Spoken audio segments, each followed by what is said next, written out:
and we had to hide the film down my pants. We knew we would not be body searched. We were literally just marched off the premises. Is that something you do today?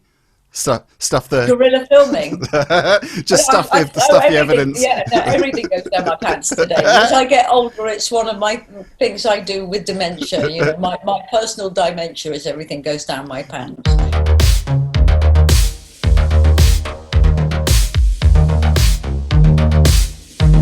I am so thrilled to be with Toyah Willcox on Zoom. How are you? I'm okay. It's really good to see you. I have not seen many people in the last 7 months, so it's so good to see you. I was just going to say, likewise as well. The last time I saw you was at Wise Buddha, a studio just off Oxford Street in central London, and we could see each other face to face. Yeah, that was 18 months ago. I know. How have you been? I'm really good. Well, I'm very confused because I live in a market town on a square, one high street, and I'm bang in the middle of all of this. I have a chemist next door. We did have a bank next to us, but we bought it, and that's now our offices. So I'm looking outside my window, and there is all normality. There is no sign of any kind of lockdown. And I'm wondering if I'm being lied to, because I've got people on park benches drinking coffee, talking to everyone, eating, and I'm thinking, I thought this was a lockdown. I'm so confused. It's crazy, isn't it? I went past a bar yesterday and they were walking in and out, and my partner said, hang on a minute, it's meant to be lockdown. I think it was takeaway, but it just felt like normality. It felt normal, real. It's weird. This feels normal. It's none of that terror of last April. Everyone's just having a lovely time out there, and I'm thinking someone's played a joke on me because I've been indoors for so long. We do need it though, I think, don't we? By the way, I've been loving your lockdown shows every Saturday. It's been a real ritual. I've been pottering around, then I've been switching on to your Toyah at Home show on Saturday morning. Oh, been fantastic. Really enjoyed those, and they've been really honest as well, because you've been talking about your life and feeling nostalgic and talking about what's happening at the moment. And we don't normally get to see that. It's you walking around your house, showing things in your house, your books. It's been brilliant. I'm going to keep it up because normally on my working year, I'm running an office. I run the band, I run the record side of things, I run the gigs and booking them, and I never get time for any of that. So it's been fantastic for me and for my husband, Robert. We've been able to kind of address what fans need. And that might sound silly because you think fans just need to see you sing live and do new music. Well, lockdown has proven much more than that. And I'm going to try and keep it going. I'm going to try and prioritise the connection we've made with the fans and stop prioritising the ridiculous amount of bureaucracy we both have to deal with. So it's been great. On that level, it's been a fantastic year. It's been really good for the fans as well, like you say, because they really appreciate it, because they're feeling lonely and a bit isolated, and it's good to have that company as well, isn't it? It's been shocking. We do a lot of celebrity messaging, which we were a bit doubtful about at first. We thought, oh gosh, is this a step too far? It's been an absolute joy, and occasionally you get the odd message from someone saying, I am so desperate, I'm so alone, can you just say something to help shake this blackness off me? And we've really, really loved every minute of doing these messages, and also realizing that our broadcasts have a deeper meaning than just us going, look at us. It's all become so much deeper, and that is beautiful. It's affected my writing. The new album, Posh Pop, is really deep, is really passionate, and it really rocks. And that could only have happened because of this exceptional year. We have to talk about Sheep Farming in Barnet. I can't believe it's 40 years. Look what I've got. I know, so amazing. I can't wait to see that. This is an exclusive. Amazing. This only arrived 2 days ago. It's new images as well, isn't it? Like you've shown there, new photographs that we've not seen before. This is an album that was released in 1979 as an AP, as an alternative play, and then it was released as an album in 1980. So obviously you're celebrating the 40th anniversary. What are your memories of this though? Because obviously a lot of stuff gets forgotten about. You've got a very good memory, I have to say, watching your Toyah at Home videos. You seem to remember a lot of detail. Do you remember detail of that period? It's shockingly bad. My wonderful archive manager, and he designed this with Craig Astley, designed it with Alan Sawyers. He writes an essay about each project. We're already on to Blue Meaning, and then we're on to Anthem. So we're 12 months ahead. So we put this to bed 3 months ago. My memories were jogged by an essay that Craig Astley had to send me. He knows more about my life than I do. And he prompted my memory with this astonishing essay that's in here. I thought, I did that. Oh my God. This is a long time ago, this album. But what I will say about it, I've always remembered that I think it's one of the most relevant, one of the most original, ingenious albums of that period. And it's never had that credit. And Cherry Red have really taken this on board, and they are giving it the 100%. It's a beautiful album. There's a beautiful innocence, but there's also so many pathways we opened for other people with this album. And it's a fun album. It's a real danceable album. It's about youthful energy. It's beautiful. And it's a side of punk that isn't that well known. It's great. I adore this album. So this album was recorded, and correct me if I'm wrong, Chapel Studios, New Bond Street, wasn't it, in central London? Yes. Which is now Mulberry Store. I can't believe that's now a Mulberry Store. There's something quite poignant about that, though. It should always be that studio, I guess. But what are your memories of recording there? Do you have many memories of actually recording it? Next door was Chanel and Hermes, and I just poo-pooed them. I just thought, who the hell wants to spend that on a handbag? I don't want to spend £500,000 on a silk scarf. If only I knew. Hindsight is a beautiful thing. The studio was upstairs, very, very traditional, almost old-fashioned, because the studio was a songwriter's studio. There's quite a few studios in the corridor I was in. We were one of the first punk acts to go in. I found the whole recording process in this particular instance very difficult, because we now know that I sing without headphones on. I cannot do that. It just affects me emotionally. So this took about 4 albums to discover that. And Steve James, our producer, realised that he was going to get the best performance out of me if he just put speakers in the room and I performed as live. And that was a learning curve. It was a very big learning curve. So the first songs we recorded, for me, were emotionally quite tough, because I just was trying to learn how to work within this dead space. Recording studios, if you haven't been in one, have no sound reflection. So we've got sound reflection here. I'm surrounded by mirrors. I can hear myself speak. But in a studio, it's a dead sound. And it's really difficult to form notes in that kind of sound. So you asked me what was the experience like. It was a major learning curve of dealing with working within dead sound.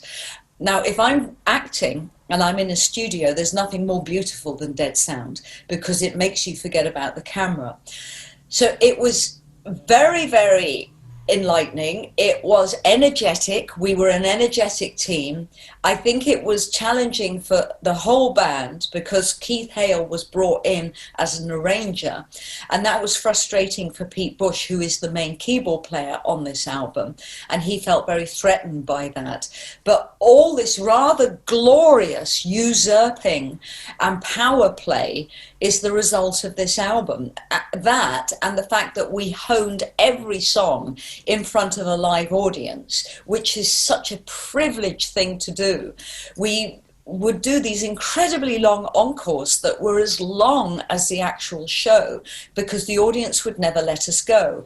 And we would run out of songs, so we'd start to play them, stuff we were formulating in sound check. And this is how we came up with these glorious arrangements, because we knew what affected the audience before we went into the recording studio. That is something that all young writers should have the privilege to do today, because to watch an audience be affected by a bridge or a chorus, you just know what you need to do as a songwriter. And so much of today happens away from a live audience. And this is all about live audience work. It was magnificent. And the album title itself, it still raises eyebrows today, doesn't it? Sheep Farming in Barnet. It's one of those really distinctive album titles that really stands out. Well, I lived in Barnet, and they're bang in the middle of this urban kind of chaos with the A406 was a field with sheep in it. And it, you know, I just thought sheep farming in Barnet. So I wanted to call the album something that didn't relate to an emotion and didn't relate to another song. I wanted something completely out there. This is me having broken in to Farlingdales, the early warning system, where they had sheep grazing. And when we broke in, we found an awful lot of dead sheep. And we were arrested 10 minutes after that was taken. And Bill Smith, the art director, was with me, as was Jem, my boyfriend at the time. And we had to hide the film down my pants. We knew we would not be body searched. We were literally just marched off the premises. So we got the film out. So that whole sheep farming in Barnet was just the big question mark of what is our reality. I love it. Is that something you do today? Stuff the guerrilla filming. Just stuff the evidence. Yeah, no, everything goes down my pants today. Without feeling lying around. As I get older, it's one of my things I do with dementia. You know, my personal dementia is everything goes down my pants. I remember NME did a review that I think it was a 3-star review. It should have been more, obviously, but for the NME that was pretty good. At the time, they called you a post-punk Grace Slick. I have no problems with being the punk Grace Slick. My goodness, that woman was a great voice. Yeah, it's a nice comparison. Now, the album was split into 2 parts, much like Kate Bush's Hounds of Love, which had the 9th Wave as the second part. Yeah, that was 85. This was 1979. I was just going to say, you did that before her, but both brilliant albums, obviously. But this had Heaven and it had Hell, and there is a lot of darkness in this album because there's a lot of very vivid imagery when you listen to the lyrics. Those lyrics, I suppose it's the horror and sci-fi fan in you, is it? It's very dark poetry. I mean, Neon Womb is quite innocent. I was making a movie with Katharine Hepburn called The Corn is Green. I had to get on the tube train, the first tube train of the morning in Battersea, which was 6 in the morning. Often I had to walk over to Victoria to get the train. And I just remember being alone in this tube that was neon lit. And I thought, this is like a neon womb. So that's where that name came from. Indecision, I wrote at my home in Birmingham. The lyric came there, and I was doing lots of TV promotion for the film Jubilee. And I just couldn't make my mind up of what to wear. So the indecision came out of that. And then Waiting is very dark. Waiting is about how if we looked at the planet and it only had burn layers, and every burn layer was a war, and you cut through them, we'd see a very different planet. We wouldn't see a green planet. So Waiting is about layer upon layer of wars that we've had in the past, let's be brave about this, 50,000 years. It's an endless theme on this planet. So that's what that one's about. Danced is about a second coming, because I was brought up in extreme religious education by parents who weren't religious. So because I was a rebel and because I was really out there as a child, I've always been a bit like this, they thought to cleanse my soul I should go into extreme religious education, which I had from the age of about 10 right through to 14. So that has affected the poetry of my life a lot, and that's what Danced is about. Danced is saying the second coming is coming. This is fantasy, but it ain't going to be a human being. It's someone coming from up there. So that's what Danced is about. So I'm always questioning the metaphor of what I've been taught. And there's so many metaphors in this that I think that's what the fans like, is that I use the imagery of metaphor to question things. And there are so many anthems on this as well, particularly for fans that have been with you from day one. I mean, you know, Dance, you mentioned Neon Womb as well. These are real live favourites, aren't there? There's a couple of tracks that I've never seen you perform live, though, Computer being one of those.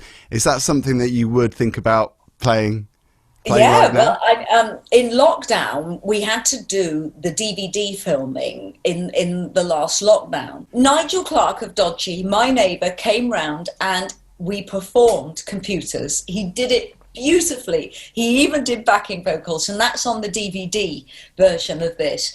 It's gorgeous. So we could put that in live now, but there's so much material. My whole back catalogue, I have to capture in shows today, 1.5-hour shows. I have to capture about 28 albums. And remember, 14 of those songs are hit singles.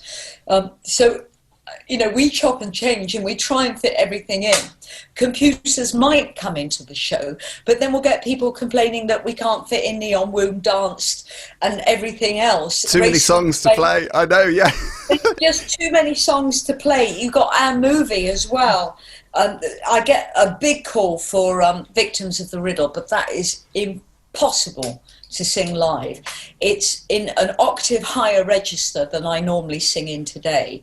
And also, it's one of those songs, once you've done the first 2 lines, everyone goes to the bar or starts talking. So we've decided, if fans demand a song and they don't listen to it, then we don't do it. I want to talk about the digipack that you had in your hands there of this album, because it's a real treat, isn't it, for fans, because there are a lot of versions that they've never heard before. We mentioned Computer just then. That sounds quite different in its demo form. Are you quite happy to release these demos? Because obviously these are never released before. It's so great to hear these now after so long.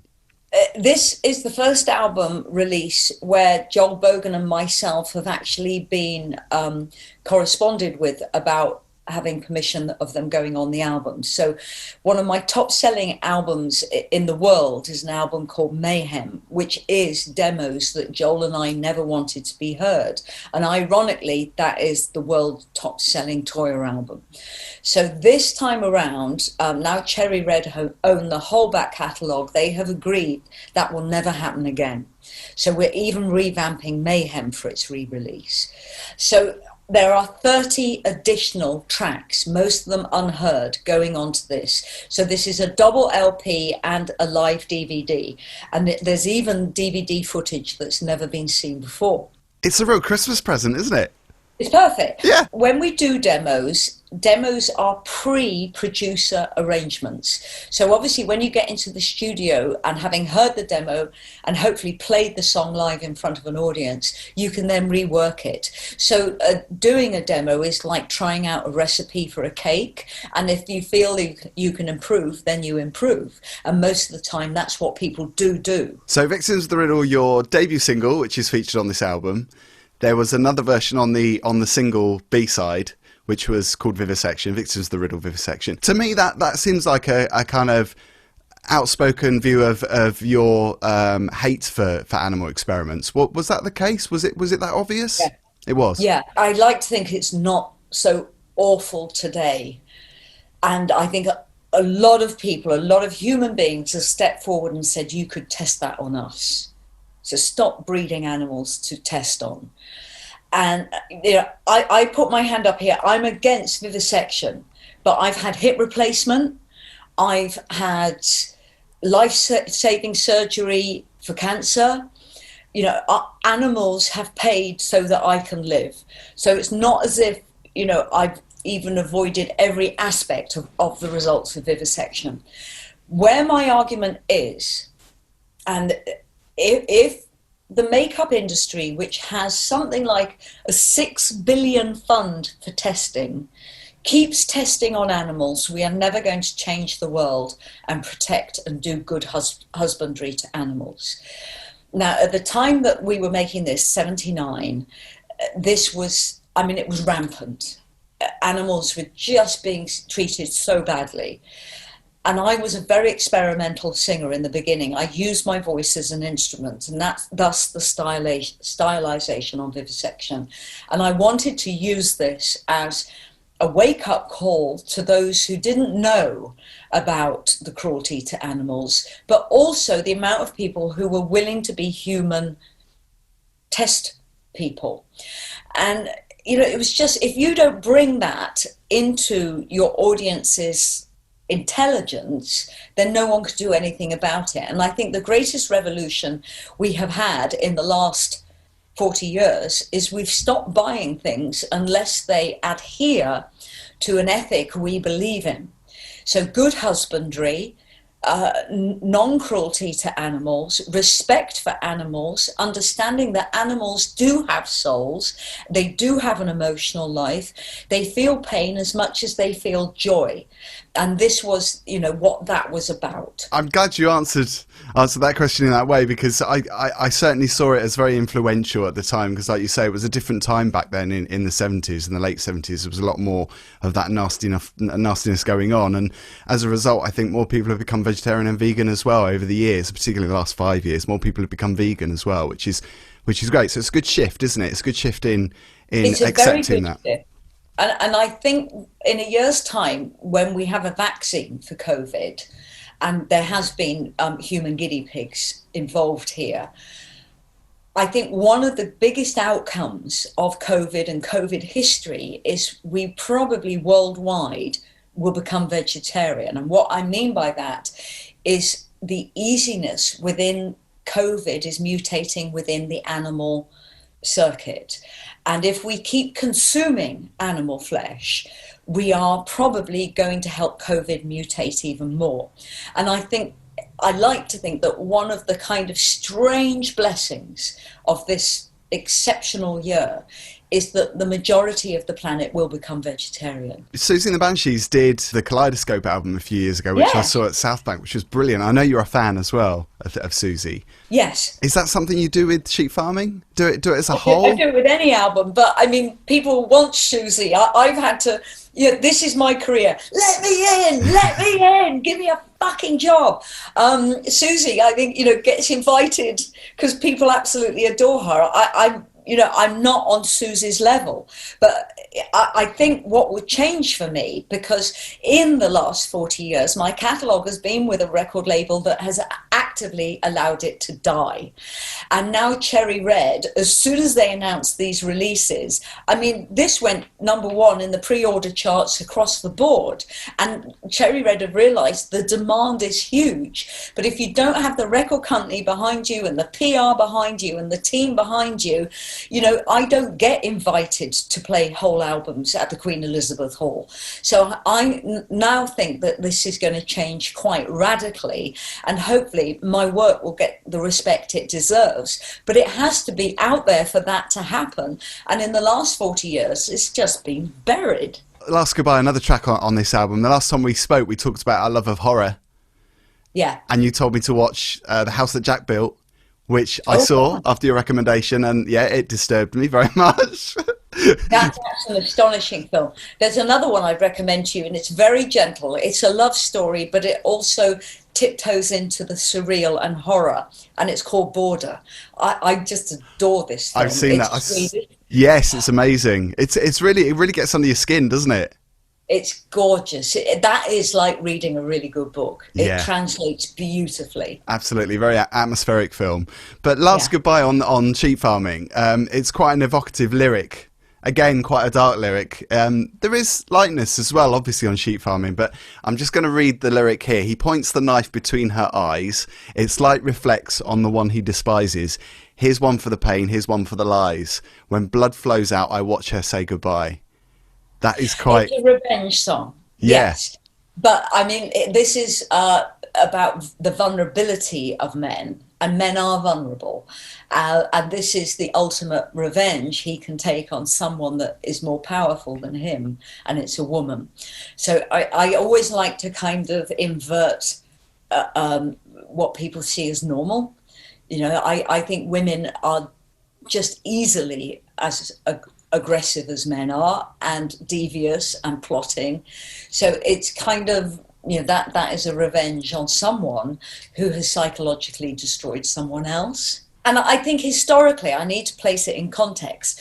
40 years ago, and even 50 years ago, you never heard about women's prisons. You never heard about female criminals. It was always men. There were only three that we heard about when I was young, that were serial killers. I'm not going to name them, let's not give them the publicity. But what you didn't hear was about petty female criminals, female prisons, and female aggression. It was never reported 50, 40 years ago as it is today. You know, you've got Piers Morgan doing female serial killers today. So here we were in the punk movement, 79, and it was such an opportunity to be one of the first women in this movement that I could invert everything I'd been taught. And one of them is about women being psychologically cruel, which kind of covers a lot of the early work. So I was just inverting stories and turning them into myth, really. And another thing that was emerging at this time, computers were being programmed at this time on a mass level. So a lot of people we work with, our roadies, would disappear at night to go and do binary programming into computers. And this was going on 24/7 to get computers how they are today.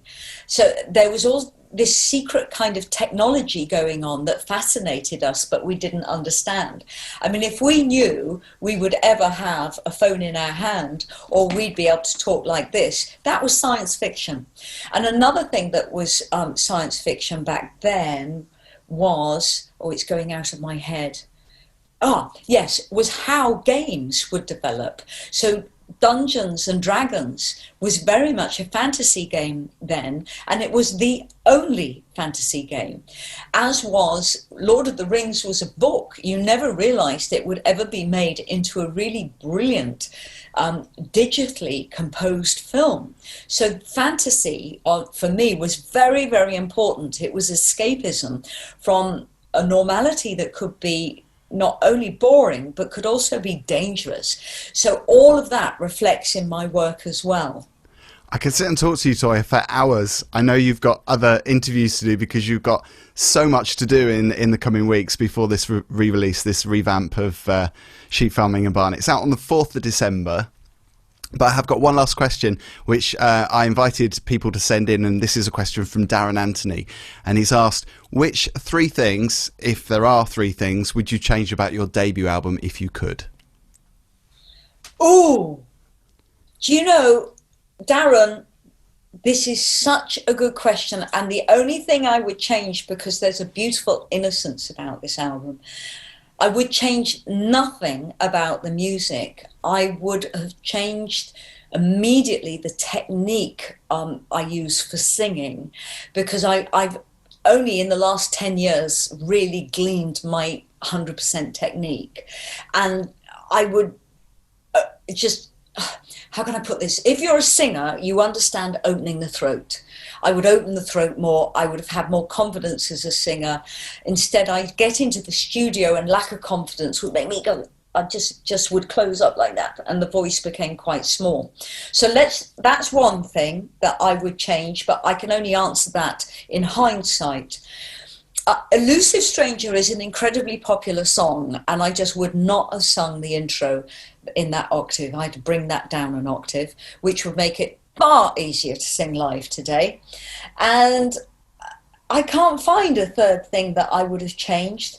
Perhaps the one thing I would have changed about the whole of the beginning of my career, I was very against my natural femininity, where women who are hugely successful not only exhibit their femininity, but they control their femininity. And I saw my femininity as a barrier that I needed to kind of either break down or walk away from.